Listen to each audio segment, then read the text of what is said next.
Greetings, this is Vane and welcome back to Let's Play the Elder Scrolls Arena. And we're exploring this random tomb. And while in the last episode I was basically waffling about what's going on in my life at the moment, because it's quite exciting, stroke terrifying, because of all the change, basically. Do you think? I don't know what's going on, but for me, being in the UK, we've had a welfare state. So I've always had welfare benefits. I'm not going to deny that. I've done my best with them. I've done my best to cope. I've done my best with what I could, because it's not really enough to. It's enough to survive, it's not really enough to live.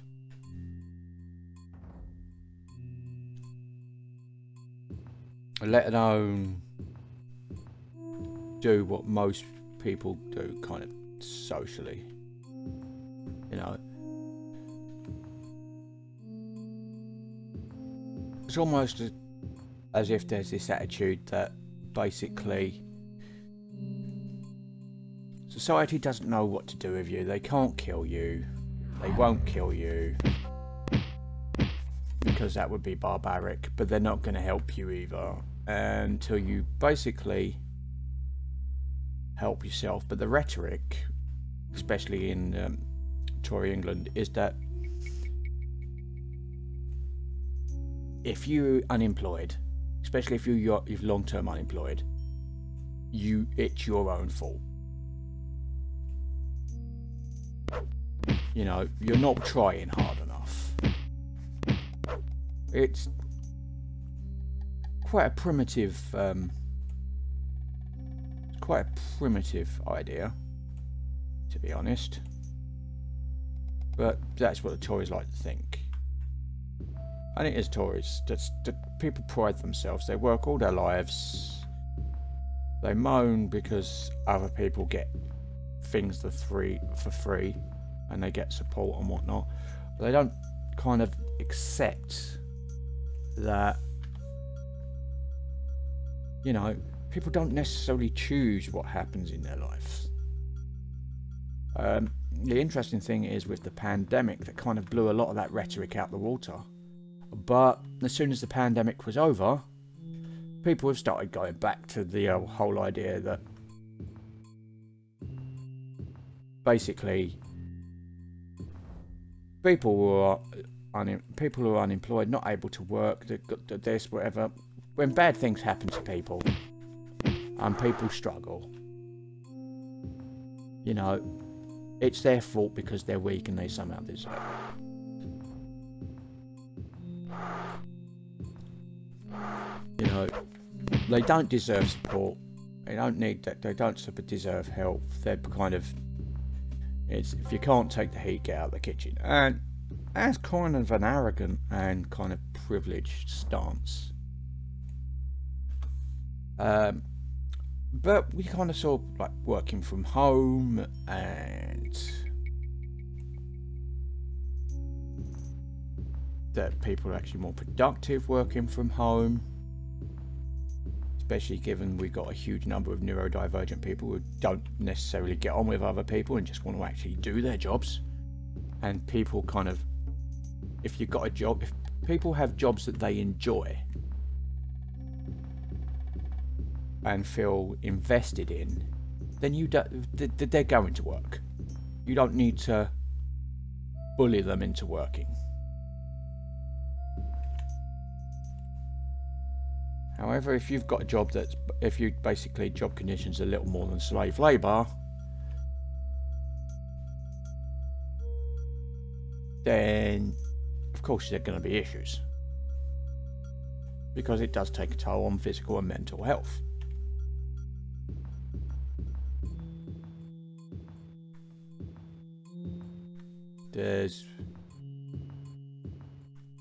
So yeah. As for what that means for this channel, knew I'd get there eventually.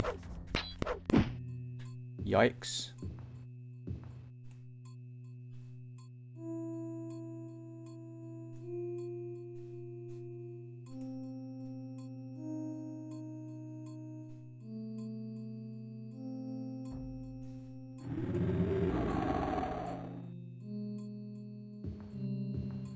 Got to find some better way of dealing with these.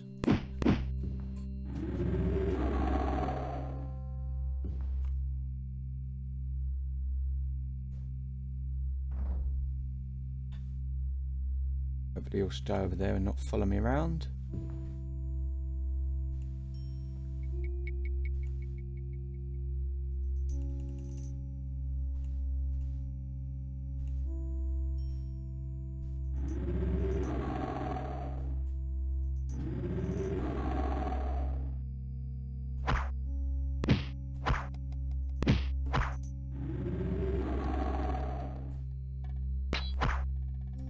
Yeah, it means a lot of changes. A lot of changes dealing with adulting or whatever. Should I get this job?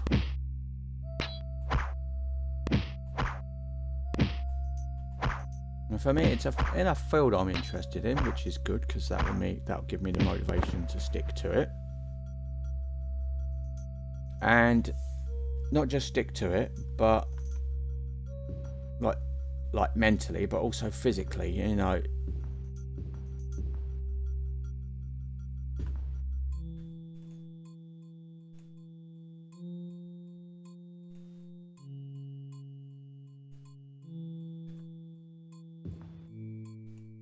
Because when you're dealing with Crohn's, stomach pain, issue, whatever, you know, sometimes even just kind of getting out of bed might not seem like it when people take that for granted, but even that can be difficult, you know.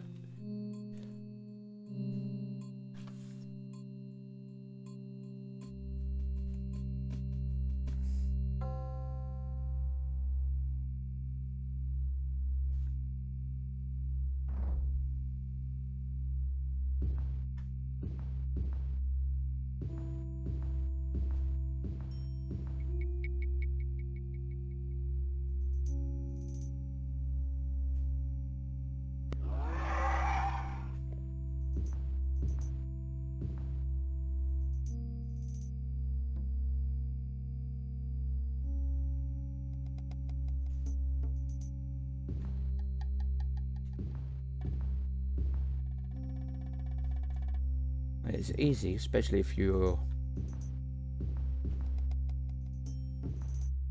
never experienced that situation.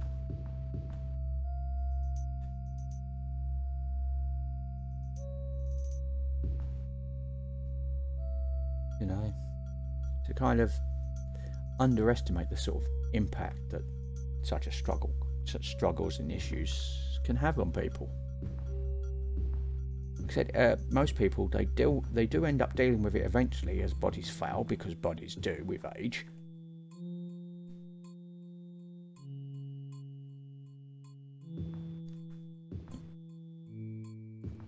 But basically, normally people have had the opportunity to have kind of careers and families and to get pretty much everything they've wanted done by the time they start doing that. I mean, it's more of an old person thing, and there's nothing worse than going through what's essentially old person and retirement anxiety when you're young. Is devastating.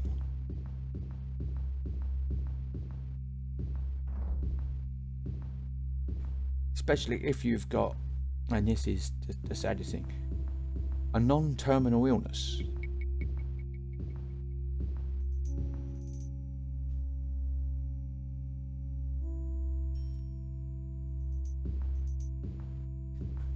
I mean, it's not like Crohn's disease is like cancer and you're gonna a malignant cancer that's gonna kill you within so many years.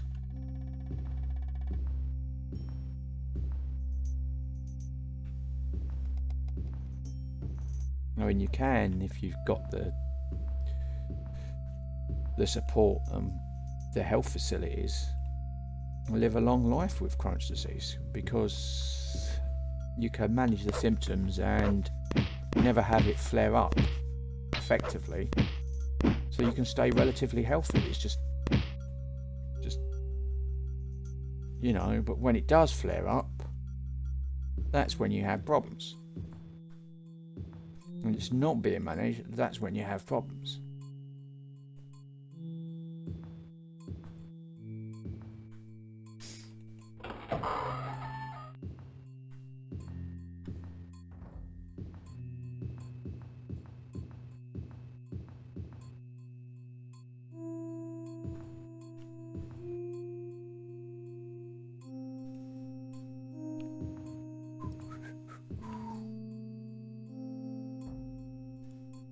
There's a little bit in the middle to do.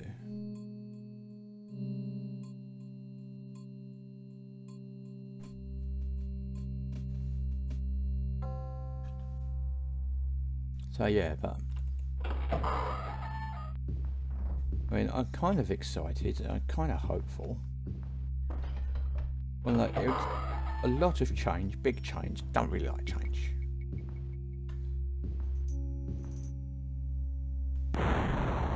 Then there are a few people who do actually like change, in my opinion.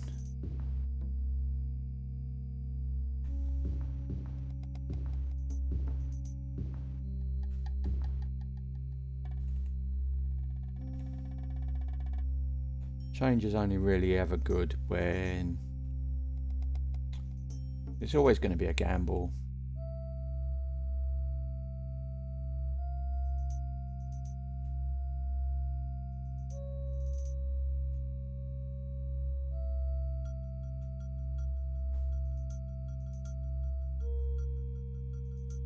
But yeah, but it's something that I want to do, so I will find out. It's a part-time job. I believe it's 16 hours a week, or basically 2 days. It's fairly local. Said it's with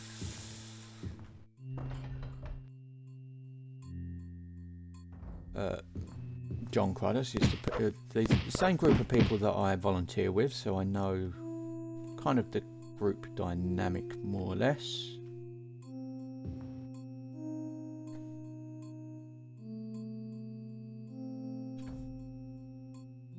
Which means a lot less anxiety for me.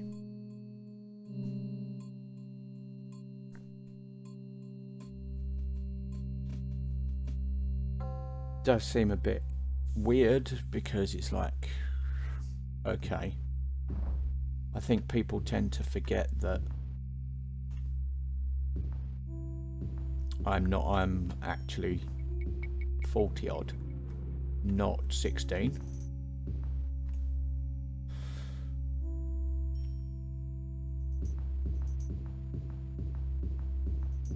I sometimes find it weird because there's these people with political careers that are younger than me.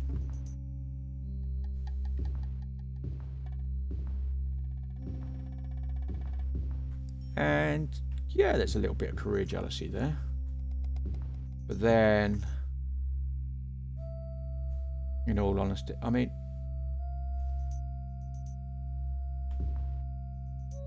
yeah, people have been through what I've been through. It's not, my story isn't unique, sadly.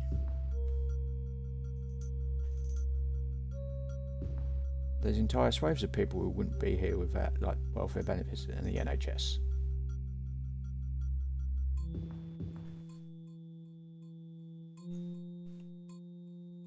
Valuable contributors to our society who, by basically doing things like caring for other people and helping out with families and basically keeping themselves busy.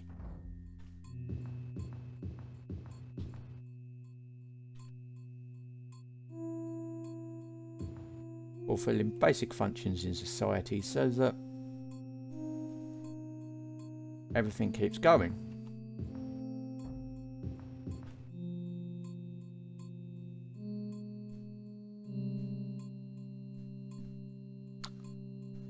example, you tend to get while commuters might drive lunchtime traffic in commercial areas, it's normally like families, unemployed people, and that actually use services during the day, the rest of the time.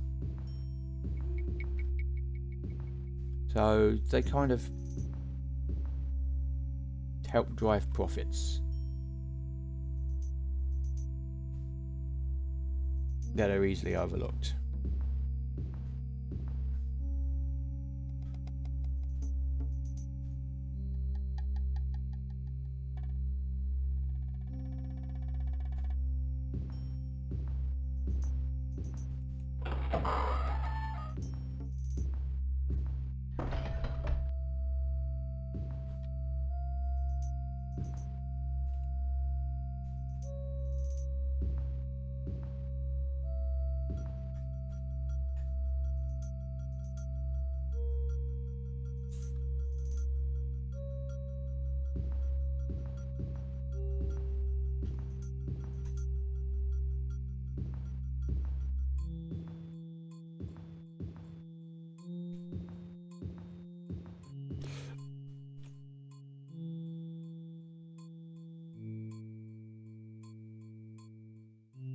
I mean, the thing is, when I was with my late partner,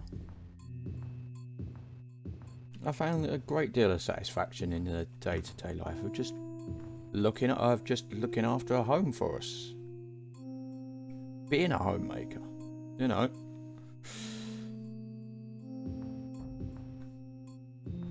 But sometimes, when you don't know what you're going to be capable of, just even if it's something simple as doing the washing up and getting the washing up out of the way, sure, you're going to need to do the washing up again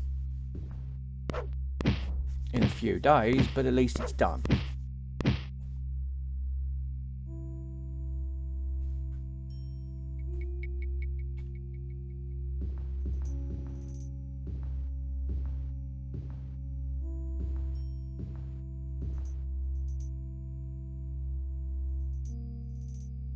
At least you can turn around and say you've done something. And that's basically what you need to get through each day, really.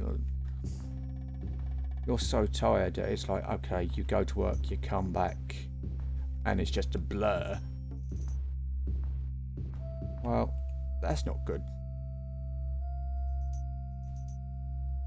Sure, that's kind of like how life is for some people, for a lot of people. Especially if you derive a lot of satisfaction from work.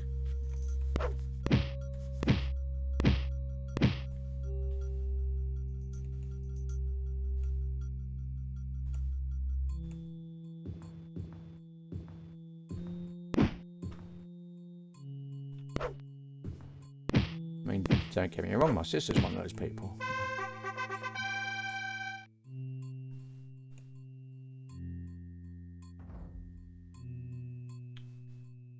Three. Oh, that's not much. Okay, we'll just give you 3 points in strength then.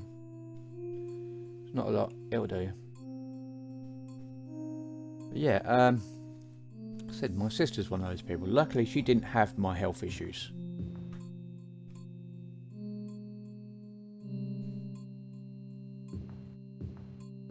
So it's not really been something that she kind of had to deal with or necessarily understand until much later in life. I mean, she's got her own health issues now, but she's only a couple of years younger than me.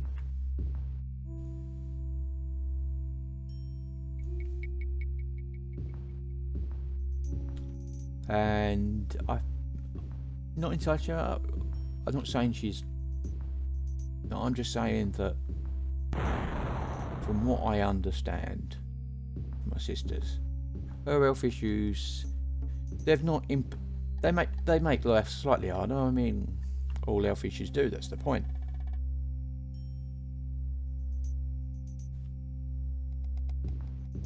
But she manages them. That's the whole point. People, if you've got the support and the help and the facilities, even if that is just basically money they can learn to manage. They can deal with. There's a lot of advice on the internet on how the thing. You don't end up feeling alone and abandoned and.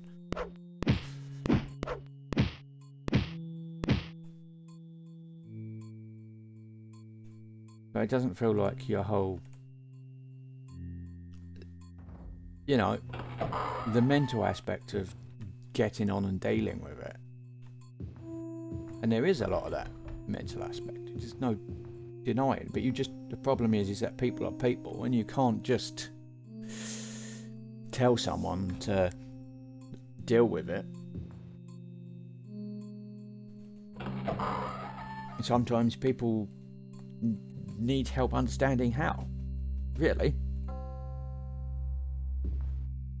And people have got to find their own way in how to deal with it. But part of that finding their own way is coming to their own understanding of their abilities and their capabilities. And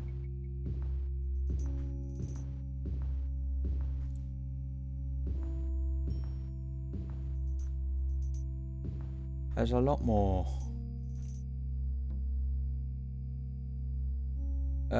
support these days.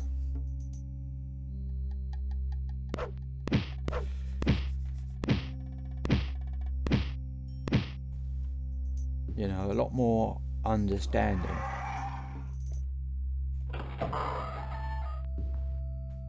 Which is good.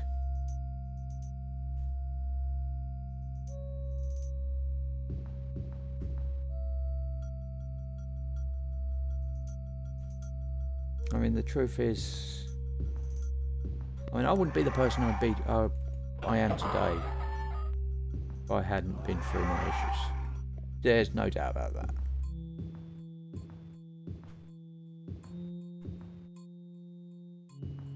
I don't think I'm not sure I'd necessarily have the same sense of empathy and compassion.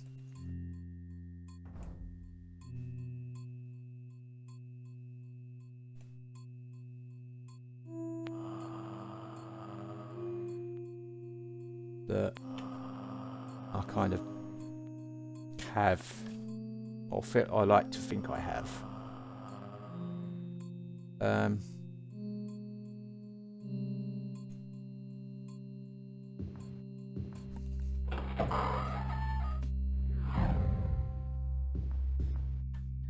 Booga.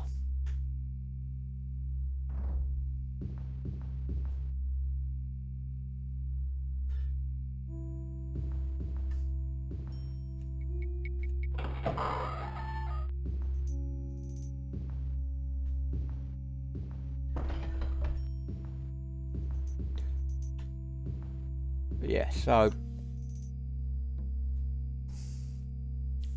big changes, a lot of anxiety.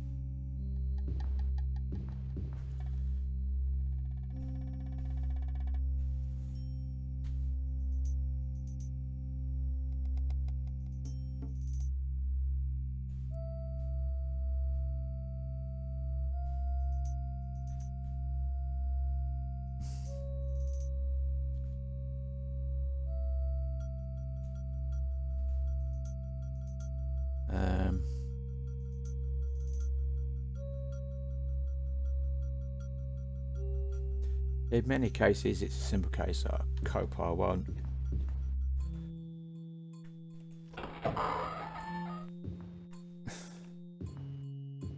I'm dealing with the worst case scenario and working backwards. I find that helps a lot.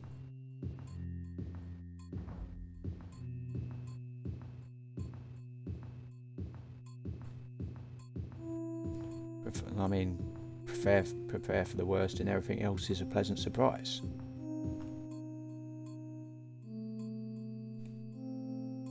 Which in this case is basically, okay,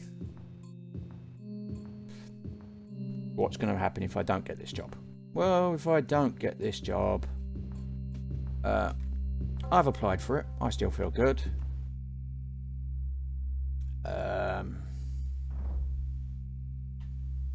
You know, I find it annoying when people say I'm not motivated enough. Like I said, I can't make people give me a job.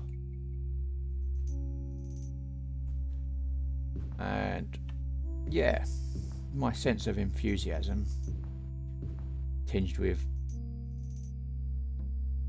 anxiety might be whatnot, but people are people.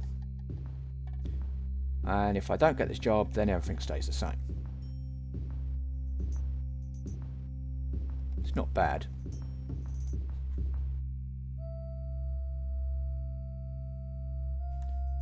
On the other hand, if I do get this job, then things change. But they change for the better. And yeah, there's a lot of stuff that I would have to do. There'll be a juggling round of commitments and responsibilities, and I can deal with all that, especially since I get a support worker who comes and helps me, or supposed to come and help me.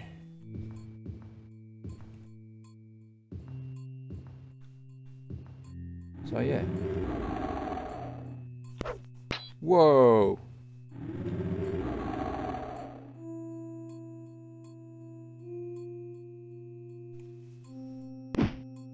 I ain't fighting that. No way. Latest. I really need to get me a kind of mithril something.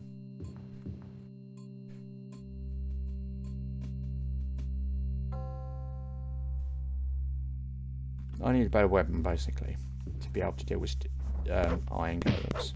But yeah.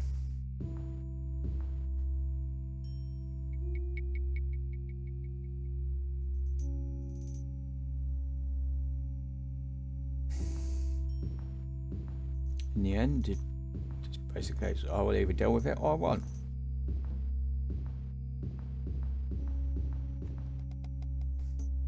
And the consequences of not dealing with it, well, I go back to how I am now.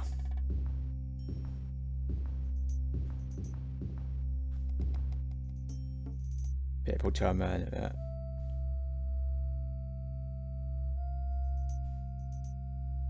You know, so it's not really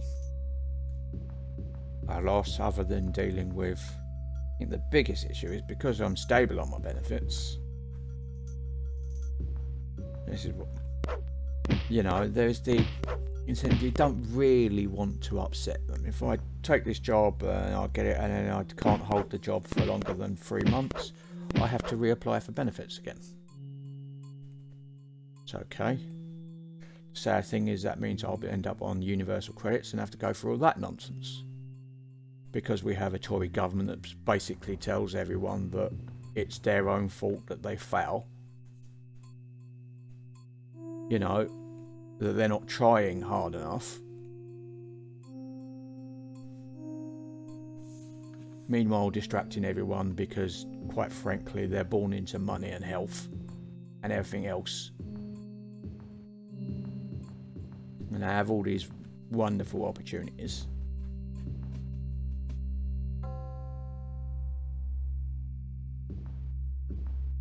We're basically scapegoating everyone. Because no, they don't want to deal with the idea of that actually it's a matter of luck, and what they have is good luck. They've had good luck. They've had a privileged life. And rather be thankful for that, they want to feel like somehow they've managed to earn that off their own back. Which is understandable. But unfortunately, it's not how life works.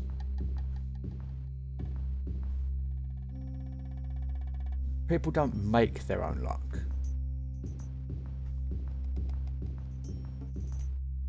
Because in the end, that's not luck.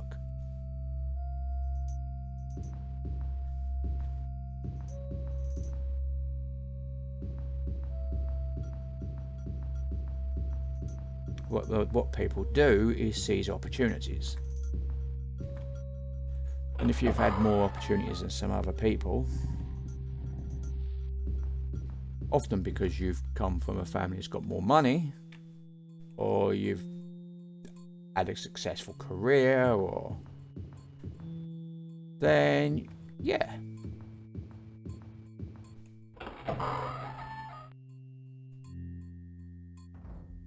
And no one should be knocked for being able to take advantage of opportunities.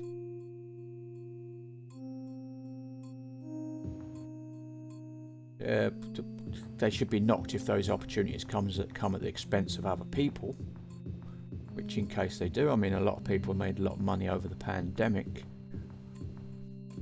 through what basically profiteering, peddling in the misery of others, and that should be challenged.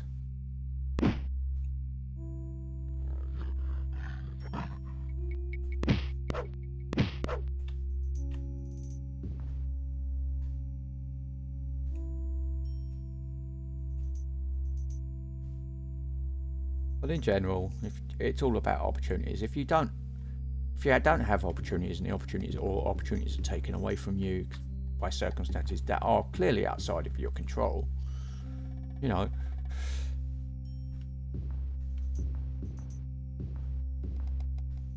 I mean, I didn't choose to be born with Crohn's. I didn't choose my family, my genetics or anything like that.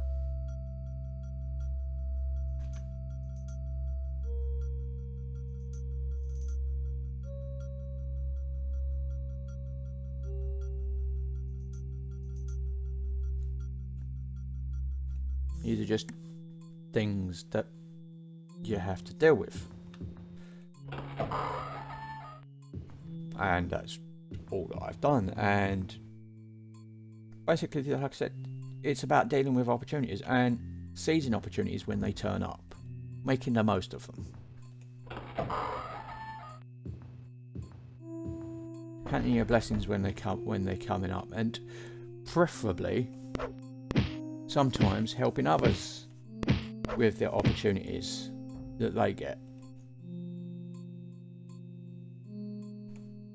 Because the truth is that the more people that can seize opportunities that in society, the better.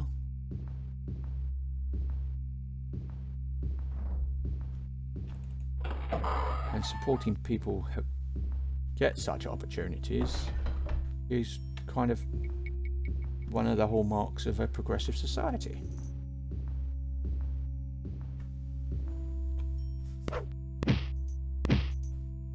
And in many ways, I wish I had people that were able to help me deal with the opportunities or offset some of the issues that I had growing up.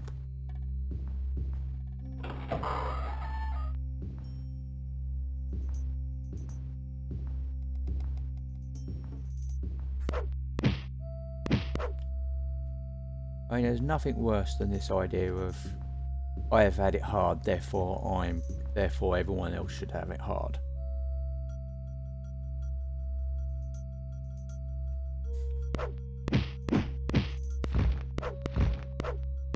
The truth is, you know, nobody should really have it hard, or more importantly, want anyone else to have things hard. You know, and if you can help people deal with them and give them, then you make better people. So yeah, enough waffling about what's going on my mind. This is Vane doing Let's Play the Elder Scrolls Arena. If you like what you're seeing here, be sure to like, subscribe, share and comment.